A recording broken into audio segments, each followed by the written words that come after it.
E aí, gente, tudo bem? Tô aqui na cozinha porque vou pegar um café. Porque hoje a gente vai falar sobre leitura ativa, tá? A luz não tá boa, mas a gente vai falar sobre leitura ativa. E eu não sei se vocês conhecem esse método, mas... Cafezinho. Vamos. Cara, falar pra vocês hoje sobre leitura ativa, né? Vamos colar aqui então, que eu quero mostrar um pouco da minha pra vocês.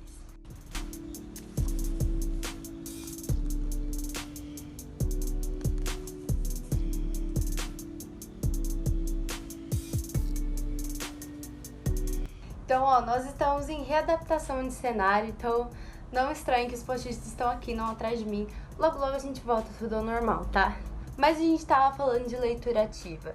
E leitura ativa não é todos aqueles rabiscos que estão no meu livro, mas é muito além disso. É como que você se prepara para fazer uma leitura não passiva. A leitura passiva é você ir lá, catar o seu livrinho e fazer assim. E não é assim que se aprende.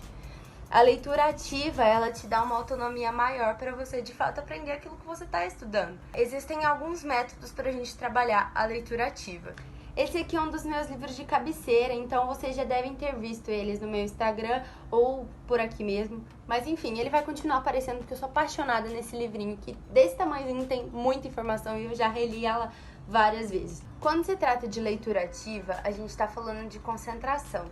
De você não só ler o conteúdo, mas de fato estudar aquilo. Primeira coisa que você tem que fazer antes de começar até a ler é fazer a estrutura do conteúdo. E você pode fazer a estrutura do conteúdo antes de uma aula ou antes de começar a estudar um conteúdo de um livro. O que é a estrutura do conteúdo? É você primeiro passar a primeira leitura só olhando aquilo que o autor destacou que é importante, aquilo que o livro destacou que é importante. Então, por exemplo, vamos pegar um capítulo aqui. A gente começa o capítulo, a gente já vê que tem um título, que tem alguma frase de efeito, subtítulos, desenhos, legendas de desenhos, tabelas. Então, tudo aquilo que o autor destacou que é importante, significa que é importante de alguma forma, muito mais importante que o resto do conteúdo. Por isso que normalmente os grandes conceitos estão em palavras-chave, os títulos são muito importantes, é para você ter uma noção geral de qual que é o conceito que você vai estudar. Assim você já se familiariza mais com o conteúdo, com aquilo que é uma novidade para você. Então nessa primeira parte você vai analisar a estrutura do conteúdo. Na segunda parte, você vai fazer a leitura. Ok, você foi para a leitura de fato. E o mais importante é você sempre identificar o porquê aquilo acontece, o porquê tá acontecendo daquele jeito.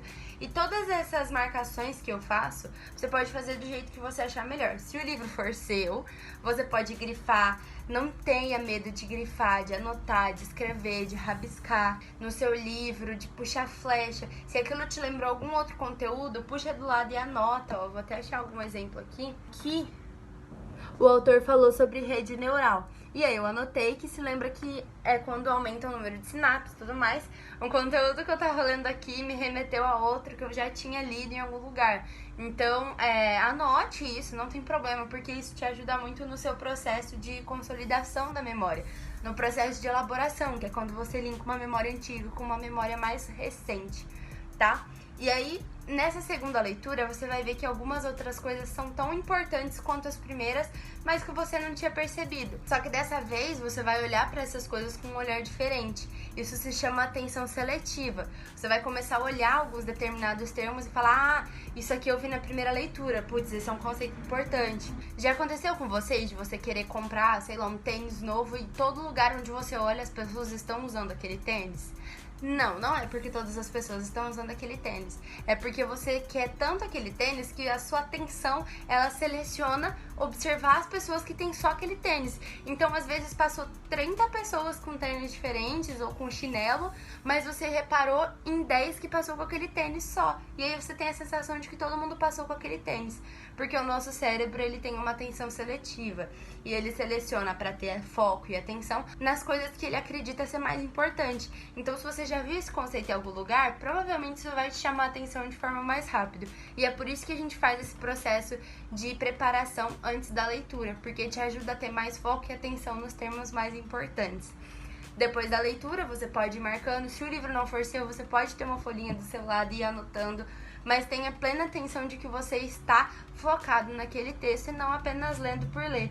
E no meio do caminho ainda vão ter alguns parágrafos que são só textos. Alguns parágrafos que são exemplos, alguns parágrafos que são explicações desnecessárias. Não tenha medo de passar por eles e ignorar, não precisa sair grifando o livro inteiro, mas saiba extrair as informações importantes a partir desse processo de leitura ativa. E foi esse o vídeo de hoje, espero que vocês tenham gostado, espero que vocês comecem a praticar a leitura ativa, que ela é extremamente importante para a sua concentração e para os seus estudos.